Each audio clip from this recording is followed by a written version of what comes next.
Comfortable? I'm comfortable. Good. Ready to begin? Welcome to the video edition of Connect Up on Saturday the 31st of October, and we have reached issue number 19. We have. So, a question to begin with, a little riddle. What's orange on the outside, hollow on the inside, and needs to be thrown out in November? Well, we'll reveal all. If you haven't worked it out, and the opening music is a bit of a clue, then we'll come clean a bit later on. Okay. There we go. Let's do that. Excellent. So, Yes. Okay. carry on. Shall we carry on? While I eat my biscuit. Don't dunk it. There we go. No, that's all right then. Good. Okay.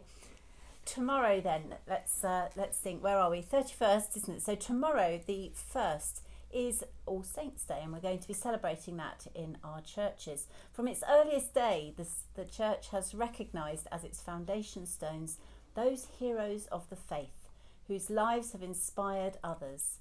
In our worship, we proclaim a communion with the church on earth and the church in heaven. Celebrating the Feast of All Saints began in the 4th century. At first, it was observed on the Sunday after the Feast of Pentecost. This was to link the disciples who received the gift of the Holy Spirit at Pentecost, the foundation of the church, with those who were martyrs, giving their lives as witnesses for the faith. In the 8th century, a pope dedicated a chapel to All Saints in St. Peter's at Rome on the 1st of November. And within a century, this day was observed in England and Ireland as All Saints' Day. So now you know. You do indeed.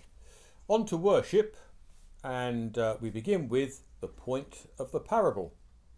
Through today's reflective service in the Point of the Parable series, we're going to explore the parable of the rich man and Lazarus. We begin at 9 o'clock in St Mildred's and follow the service as usual with the optional breakfast at the Lemon Tree at 9:30.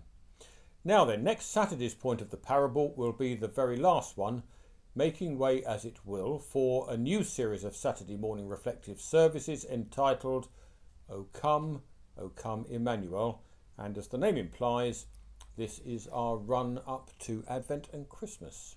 Who knew? We were there already. Exactly. Okay, now, before we get to that, of course, Tenterden remembers, and Remembrance Sunday is on the 8th of November this year, so that's next weekend, and it is going to be rather different. Historically, the High Street Remembrance Service has attracted hundreds of people. Clearly, we won't be able to hold a similar service safely this year. So therefore, a service of remembrance with a small number of invited people present will be streamed from St Mildred's on Remembrance Sunday at 10:45. Now, you will be able to view this service via the church website, www.tenterdencov.co.uk, beginning shortly before 10:45 a.m. We will also stream a similar service on Remembrance Day itself on Wednesday the 11th of November at 10:55 a.m. And both services will also be viewable after the events. There will be a service of remembrance at St Michael's on Remembrance Sunday at 3 p.m. But please be aware there is not a morning service at St Michael's on Remembrance Sunday. And St John's will be holding their service of remembrance tomorrow, so that's the 1st of November, at 11:15. Now we all gather round the campfire, because campfire comes to St Michael's Churchyard on Sunday the 15th of November at 3 o'clock. Look out for the fire pit. Now, campfire is an outdoor service for everyone and is perfect for families, singles, young and old. Please join us. For more information, get in touch with Chris Desher, whose contact details are in Connect Up. And we hope to see you there. Now, we will go ahead, come rain or shine, so do dress for the weather. I'm not sure, are people supposed to bring something to sit on? Yeah, I think you need to bring your, if you feel you want to stand up for the service, which is quite short, yes, then you can. But if you think you're going to need to sit down, you can either bring your own something for the floor or a chair or whatever. So, yes. Good. Okay. Okay. So we heard just now a little bit about O Come Emmanuel, and of course the season of Advent does begin on the 29th of November, so that's we can almost say this month. We can we not? We're going to be anticipating Advent by a couple of weeks so that we can squeeze in a series of 6 Advent reflective services, and these are going to be based on the traditional hymn O Come Emmanuel. Now there's a lot more information about those services if you look in your edition of Connect Up, and it gives you a little bit of background as well to what O Come Emmanuel hopefully will achieve for us as we make our journey towards Christmas. So all O Come Emmanuel services will be followed by optional breakfast at the Lemon Tree. Excellent. Now, Advent at St Mildred's, well, we've talked a bit about O Come Emmanuel, but here's a bit more. To enable as many people as possible to come to St Mildred's throughout Advent, we will be holding 2 services each Sunday, beginning on the 29th of November, which is Advent Sunday. Now, these services will begin at 9:30 and at 11 o'clock. We're still going to be maintaining our 2 alphabetical groups and alternate these between the 2 times on successive Sundays. Now, hopefully that's crystal clear. We would encourage you to keep your eye on the publicity just to make sure, and we will do our very best to get it right. We will, and just to say, those 2 services are in addition to the 8 o'clock. So the 8 o'clock will stay as normal, but we will have the 9:30 and the 11 to cater for both of the normal 9:30 congregations. Who said COVID was simple? Okay, now then, 7 days of services. If you have a look in your copy of Connect Up, you will see details of all the worship services that we are going to be holding in church this week, starting with today. And you will find also the Wi-Fi code there. Neil de Villiers, bless him, has been in and done quite a lot of fiddling around with various bits to do with the technical stuff in the church. And he has solved the problem. For those of you who've diligently come along with your tablet or phone each week, wanting to follow your order of service on there and have had difficulties hooking on to our Wi-Fi network, Neil has solved the problem, and it does now work like a dream. I've tested it myself. So if you do want to come along and follow your service yourself on your phone rather than from a service sheet, it's all done. Thank you very much, Neil, for that. Yes, he's been twiddling and tweaking like a trooper. Yes, he has. Right, birthdays and anniversaries. Well, just one birthday this week and no anniversaries. And the birthday belongs to Anne Ironside. Now, we wish Anne many happy returns. Now, her birthday's on Wednesday the 4th of November, and we hope she has a lovely day. We'll sing to her in a moment. But we were wondering about the origins of the phrase many happy returns. And it appears that since the 18th century, now this is according to Wikipedia, which may or may not be right, this greeting has been used as a salutation to offer the hope that the happy day being marked would recur many more times. So there we are. Anne, you've years ahead of you. And it's time. Do you want to do the honours? What, the candle or both? The candles. One or either? Do both of them. Ooh. And then we'll sing to Anne. Okay. So right. Here on your cake, Anne, is One a birthday candle. And of course, it wouldn't be complete without our fountain candle. No, it would not. Are we which ready? Fizzes in your honour today. Ooh, Here we that go. was a good one. Now, we've got plenty of time because A, there's only Anne. Yes. And B, Anne's quite a short name. It is, yeah. So are we ready? We are. Are we set? Yes. Go. Happy birthday to you. Happy birthday to you. Happy birthday, dear Anne. Happy birthday to you. There's time to get the banner out, which you diligently remembered. Quick. We're still fizzing. It's still fizzing. Quick. Go. Here we are holding it out. Happy birthday, Happy birthday, Anne. Anne. Okay. Excellent. Oh, Fabulous. hold on, keep it up there. Here we go. That's it. Oh, Excellent. there we are. Okay. Right. From birthdays or a birthday to 10 by 10, our online exploration of the Christian faith, which is entering the final straight. Now, for those of you who don't know, we're going to be following over time a number of Christian themes, and each theme will consist of 10 sessions. Each session about 10 minutes in length, hence 10 by 10. Now, through these first 10 sessions, we've been focusing on particular aspects of Christian belief, and you'll find 10 by 10, the next instalment, on the website, YouTube and Facebook this coming Wednesday, when we're going to be thinking about prayer and worship. 2 more sessions in the series, the 11th of November, the Sacraments, and the 18th of November, the Eucharist. And then we take a break because we're going to be following a special course for Advent. Darkening the Doors of Advent is the working title at the moment. It is. More about that later. Yep. In due course, we'll let you have some more information. So after this Wednesday, 2 more sessions of 10 by 10. And then in due course, there'll be another series of 10 by 10. There will. Yes. Fantastic. Right. I think Next, we have, under our announcements section, we've got a message from Kent Police. And it goes like this. Following the recent tragic events in France, I am contacting you to advise you that Kent Police are monitoring these events closely. Should you have any concerns, or should you become aware of concerns expressed by any sector of your communities in relation to these events, please contact your local community liaison officer so that suitable reassurance can be provided. And this letter comes from the Assistant Chief Constable, Nicola Falconbridge. So there we go. Thank you very much. Okay.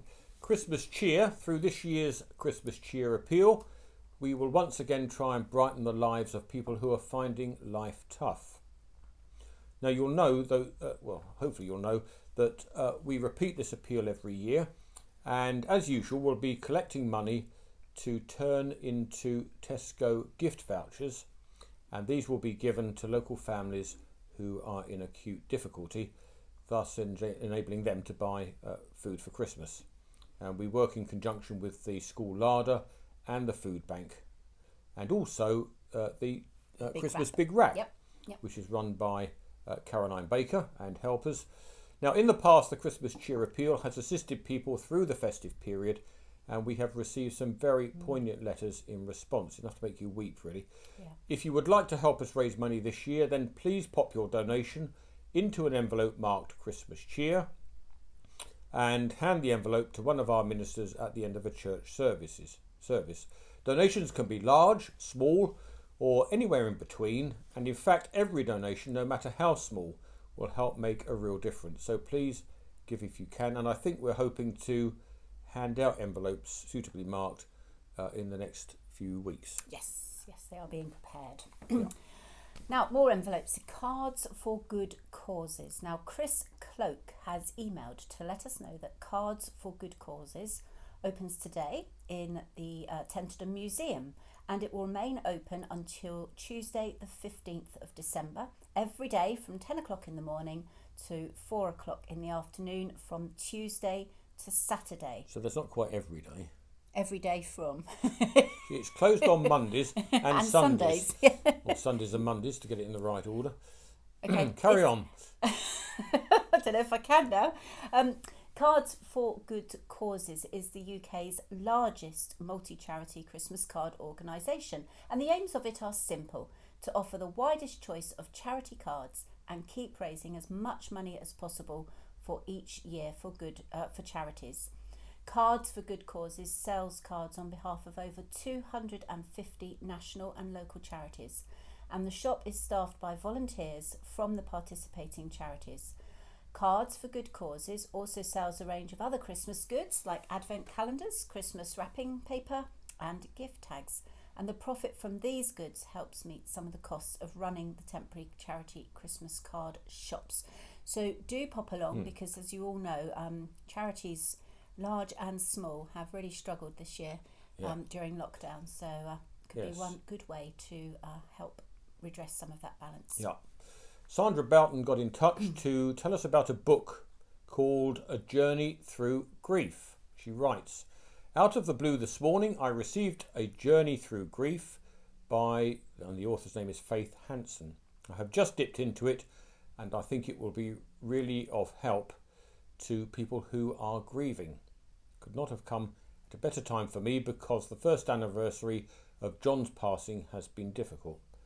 The book was sent to me by someone I only know through correspondence regarding a pupil I sponsor at Juba School in South Sudan. It was written by his cousin. Such a kind thought. Well, Sandra, thank you for sharing that with us and through us with others who may well find this book helpful. Okay. Now, open the box.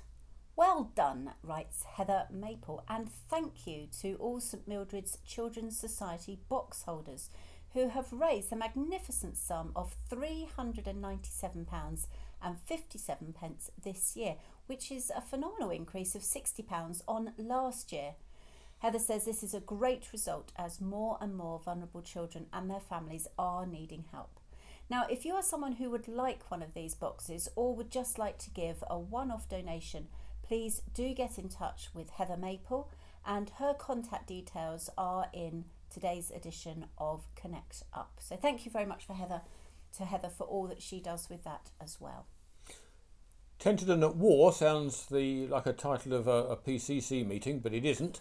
In this case, it's about a book. Now, Canterley Publishing, based in Tenterden, is proud to announce the forthcoming publication of Tenterden at War by Ed Adams, a year-by-year account of the home front in Tenterden, St Michael's and Small Hythe during the Second World War.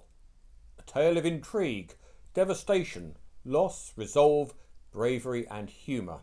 Tenterden at War is the complete and untold story of the local people who lived through the most desperate struggle of modern times. Now, Tenterden at War is going to be published on the 26th of November, priced at £11.99, and you can place your orders with Canterley Press before publication and receive free delivery anywhere in the UK and a discounted price of £10. So do look at Connect Up today and find out more information. And I think it would be quite a good Christmas present. Probably little would. Additional Christmas present for people. Definitely. And looks really interesting. So well done, Ed Adams. Now, St Mildred's welcomers. We are very grateful to the members of our welcome teams who have very kindly swung back into action. During Advent and Christmas, we have decided to put on extra services to enable as many people as possible to come to church safely and find a bit of hope in the God of Jesus Christ. But we do need more people to offer a smiling face and a cheery welcome. So if you can help out over the Advent and Christmas period in particular with welcoming at St Mildred's Church, do please get in touch with Rob Easter. Now, a chef is needed by the Old Schoolhouse Larder charity. They're urgently seeking a volunteer chef on an ad hoc basis to batch cook children's meals for freezing. This new local charity has been busy trying to help families with children who are finding it difficult to put a nutritious meal on the table every day. Now, if you have experience in professional kitchens and have food hygiene certification, we would love to hear from you. All ingredients and equipment supplied, and that could be our chef, our would-be chef, getting in touch. He's rung the wrong number, or she has, because the number to contact is 765 518. Excellent. Now then. You never know, do you? Could you be. just never know. Yeah. The answer phone's going to kick in a minute. There it goes. There it goes. Right. Excellent. Okay. Now, do you want to... Shall I mention this bit? You do. Because I think I know what this could refer to. In Connect Up today, you'll find 2 seasonal images. I'm not going to say any more than that because I want to entice you to open and read. So have a look at those 2 seasonal images, which it comes immediately before Thought for the Week. Yes, I was just going to say, if the seasonal images don't entice you to read, then Thought for the Week this week should do, hopefully. So there is a reading from... Yes, another chef getting in touch. We're going to be knee-deep in chefs at this rate. God. We've got a reading from St Matthew's Gospel and also a reflection and the collect prayer, all in this week's edition of Connect Up. Excellent. Now, finally, you and yours. Don't forget, we are always keen to hear from you. And if you have anything you wish to share with us and others, please get in touch. We welcome your news, your stories, your photos, your quizzes, and so on. So let us have any information, bits and pieces you want to see featured in Connect Up, and we'll do our best to squeeze them in. Excellent. And if you don't wish to remain on our mailing list, then please do click the unsubscribe button. But you will be missing out if you do Exactly. so, especially in the run-up to Christmas. And perhaps we could, yes, because the Connect Up is going to be even more important in the run-up to Christmas, because we don't know quite how circumstances will change, and they could change quite quickly. And it's the only way of letting you know really up-to-date information. So you might want to encourage others to sign up too. If you know of anybody that would like to receive our daily mailings and the weekly Connect Up by email, do get them to sign up and become part of the mailing list. Too many cooks spoiling the broth here. There are, definitely. I think that's it, isn't it? I think we've come to the end of the video edition of Connect Up this week, and all it remains for us to do is to wish you a happy Saturday. Yes. And hopefully see some of you tomorrow at our services. Indeed. Thank you very much. I think So that is all. Are we ready? we'll fade in the American National Anthem. Oh, we should say that one of the images relates to this music. It does. That was the link. That was the link. Never too late to point that out. Never. Are you ready? I am. All right, let's go. Bye-bye, everyone.